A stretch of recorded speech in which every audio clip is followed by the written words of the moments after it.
Tudo bem? Sempre um prazer para mim estarmos juntos neste canal Liberdade Mental, onde tem o intuito de falar para você coisas que sejam relevantes para a sua vida, que virem ferramentas para que você possa prosseguir o seu caminho de uma forma mais leve, de uma forma mais ampla e mais libertadora. Por isso que o nome deste programa é Liberdade Mental. Após você ouvir o que eu vou te dizer, se você gostar, você dá o seu like, inscreva-se no canal e faça os seus comentários. Podem ser positivos ou negativos, mas eu quero saber qual é a sua opinião. Hoje eu venho falar com você de um texto que fala muito ao meu coração, e é um versículo bíblico muito conhecido, extremamente conhecido de muitas pessoas, tanto dos evangélicos quanto daqueles que não são, mas certamente já ouviram falar neste versículo. Que versículo é esse? É João capítulo 3, versículo 16, que diz assim: porque Deus amou o mundo de tal maneira que deu o seu Filho unigênito, para que todo aquele que nele crê não pereça, mas tenha a vida eterna. Eu quero te dizer que este versículo é algo extremamente importante para a minha e a sua meditação. Esse versículo pode mudar a minha vida, pode mudar a sua vida e a vida de quem você ama e a vida de quem você passar também este versículo para frente.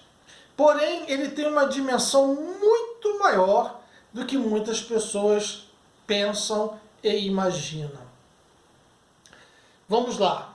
Ele diz, o versículo, que Deus amou o mundo de uma maneira diferente.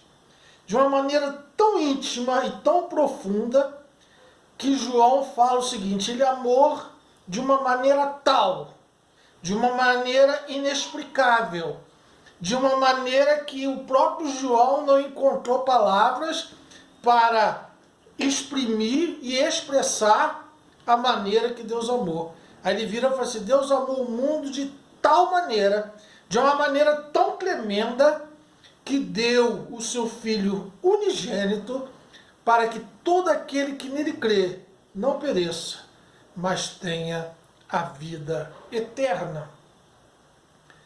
E quando Deus olhou para o mundo e amou o mundo, a nossa impressão é que lá nos milênios atrás, quando Deus olhou o mundo, ele viu quem? Os contemporâneos daquela época. Ele viu os habitantes que existiam na Terra. É uma coisa lógica, é lógica para mim e para você. Mas, porém, o olhar de Deus não é como o meu e o seu. O olhar de Deus é penetrante demais e vai muito mais além, incomparavelmente mais além do que o meu e o seu olhar. Deus, quando olha para o mundo, ele viu, obviamente, os contemporâneos daquela época. Ele viu cada ser humano que estava na Terra. Deus, quando olhou, ele viu, porém, ele viu as próximas gerações. E mais ainda, quando ele olhou, ele viu até as gerações que já haviam passado. Ele viu a geração do presente, viu a geração do passado e viu as gerações futuras.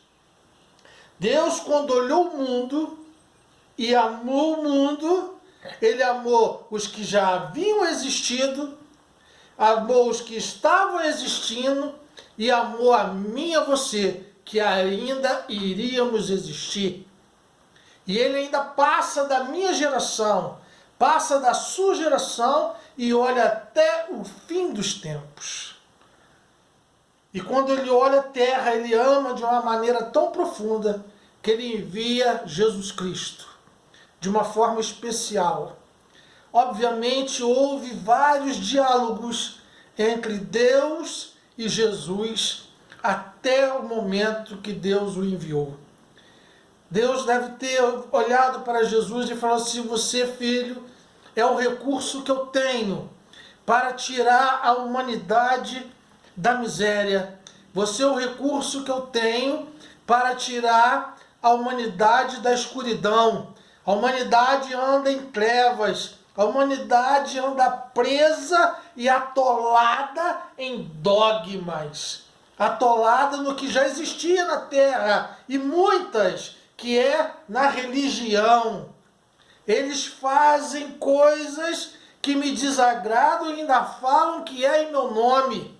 Isso é antigo demais. As religiões de hoje também não fazem isso? Fazem um monte de coisa errada, fazem um monte de coisa antibíblica, fazem um monte de coisa que vai na contramão do que Jesus ensinou e continuam dizendo que isso é em nome de Deus, que isso é em nome de Jesus. Estamos vendo nesses tempos agora barbaridades, coisas terríveis dentro do meio evangélico, misticismo religioso, uma mistura, uma loucura, um trabalho de culto totalmente diferente do que Paulo, apóstolo Paulo, nos orientou, que é o culto racional e solene. Não existe solenidade, não existe racionalidade, existe uma bandalheira. Existe um Pentecoste distorcido, que de Pentecoste aquilo não tem nada. É gente rodopiando, é gente cuspindo, é gente caindo, é gente falando línguas que ninguém entende, as chamadas línguas estranhas. Antigamente falavam-se línguas estranhas porque as línguas estranhas eram celestiais e eram estranhas para a humanidade. Hoje as línguas estranhas que estão falando na igreja são tão estranhas que são estranhas até para os anjos do céu. Nem eles sabem o que estão pronunciando. Por quê? Porque são palavras desconexas, palavras inexistentes. É um vocabulário que não existe, é um dialeto que não existe. Deus não pode nem compreender isso, por isso é invenção humana. Isso não tem nada de espiritual, isso é um desserviço para a obra de Deus, é um desserviço do Evangelho. E isso já existia na Terra. Quando Deus enviou seu Filho, uma das coisas que Ele enviou para que o ser humano fosse liberto é sair do meio dessa religiosidade totalmente equivocada. O Evangelho de Jesus nada mais é do que leis e regras divinas, que não tem nada a ver com as leis e as regras humanas. Jesus veio para mudar totalmente tudo aquilo que estavam pregando na época. Jesus veio trazer uma nova mensagem, uma mensagem totalmente diferente, baseada no relacionamento entre Deus e o homem e Deus, e o relacionamento horizontal entre homens e homens, respeito mútuo, amor sem olhar cor, sem olhar religião, sem olhar nacionalidade, sem olhar defeitos físicos, sem olhar para orientações, sem olhar para nada. É eu amando o meu próximo como eu amo a mim mesmo, sendo respeitado pelo meu próximo também e também sendo amado, independente das mazelas do meu próximo e independente das minhas mazelas também. Foi isso que Jesus veio pregar. Jesus olhou para nós e não viu barreiras. Ele não viu divisões. Ele não viu fronteiras. Ah, esse aqui é americano, esse aqui é japonês, esse aqui é mexicano, esse aqui é norte-americano, esse aqui é mexicano, esse aqui é português. Não foi isso que Deus viu e nem Jesus. Ele olhou para a humanidade e sentiu uma íntima compaixão por todos da humanidade. Eu quero te dizer que Jesus não veio pregar essa religião que se instalou na terra. Jesus não veio pregar essa religiosidade que está na terra. Jesus não veio trazer nenhuma placa. Jesus não trouxe nenhuma denominação. Ele não é líder de nenhuma denominação. Ele não cabe dentro de nenhuma igreja que você conheça, porque ele é grande demais para caber. Ele cabe dentro de um peito como o meu, dentro do meu coração, mas não cabe dentro das igrejas. Ele cabe dentro do teu coração, mas não cabe dentro dessas igrejas, que só fazem escravizar ainda mais. O ser humano vive debaixo de escravidão quando ele está no mundo, quando ele está nas trevas. Satanás, o diabo, é o seu capataz, é o seu senhor, né? Ele vive debaixo do domínio das drogas, domínio dos vícios, domínio da prostituição, das doenças, das guerras psicológicas que o diabo coloca na cabeça dele. Ele vive debaixo de medo, de dor, de vício. Aí ele sai de lá. Ele deixa vício? Deixa vício. Muitos vícios a pessoa deixa quando entra dentro de uma religião. Se veste melhor, está sempre de banho tomado, está sempre bem visto, vistoso, vistosa, não estava mais naquela vida miserável. Tudo bem, mas também tira um fardo e deixa lá, quando entra dentro da igreja pega outro e veste também. Aí qual é o fardo? Fardo de ser, tem que ser santo, santidade, coisa que não existe.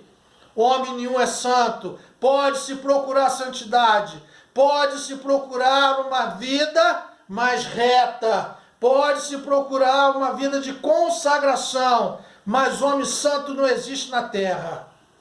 Aí ali, ele tem que, como ele não consegue ser, ele tem que fingir que é. Fingir que é santo, um fardo. Fingir que não erra, outro fardo. Fingir que tem uma espiritualidade com Deus que às vezes não tem, outro fardo, outra mentira.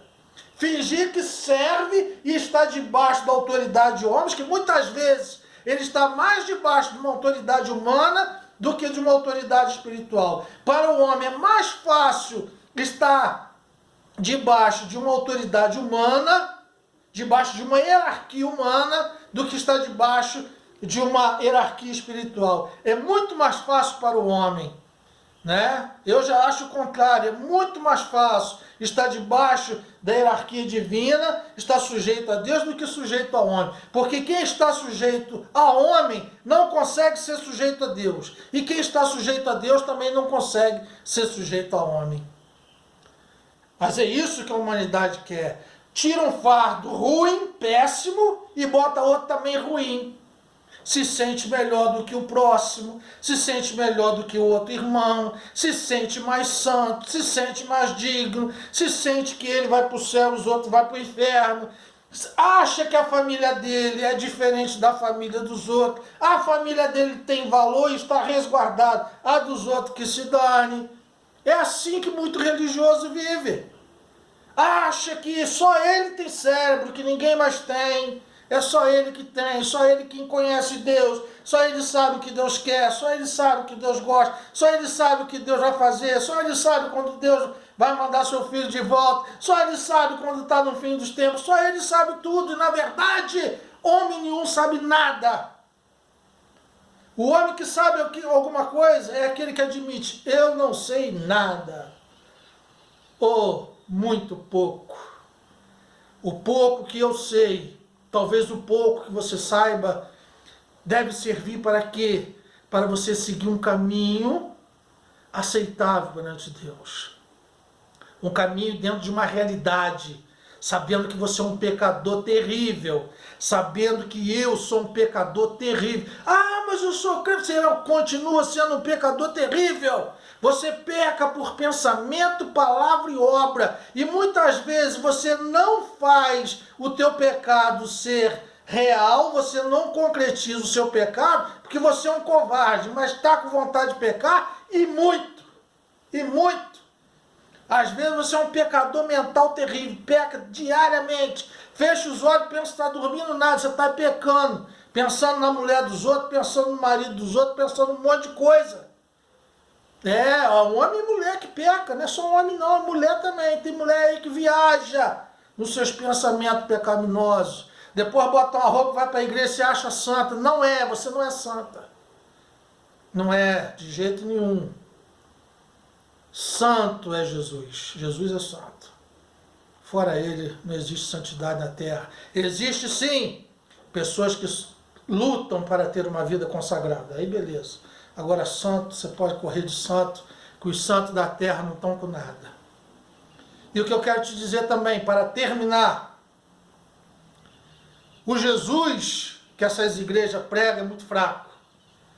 O Jesus e o Deus que essas igrejas pregam é muito fraca perto do Deus de João 13,16, que quer salvar a humanidade. Tem gente que não presta, que não vai ser salvo. Não vai mesmo, não. Um Putin da vida que está fazendo guerra, um Hitler, esse aí Jesus não conseguiu alcançar. Jesus veio para eles também, mas eles não quiseram, eles viraram as costas para Jesus. E muitos mais, estupradores, traficantes, entendeu?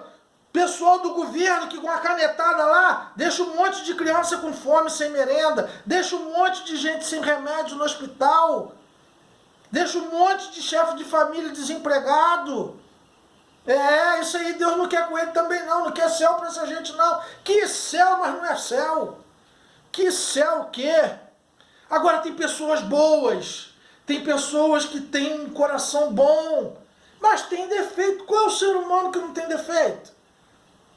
Só que eu fico encarando se Deus perde para algum ser humano. Deus perde para algum ser humano? Deus, você já imaginou Deus perdendo em alguma coisa para algum ser humano? Deus, aquele pai ali é humano, ele perdoou o filho. Porém, Deus, que é celestial, não conseguiu perdoar isso aqui. Que um homem conseguiu perdoar. Um pai humano conseguiu perdoar. Agora, um pai divino não consegue. Isso não existe. Entendeu? Não existe. Existe sim o pai divino perdoar e o pai da terra não. Aí tudo bem. Agora, ao contrário, isso não pode existir. Você já viu numa praia? Eu mesmo sou um cara que não sei nadar.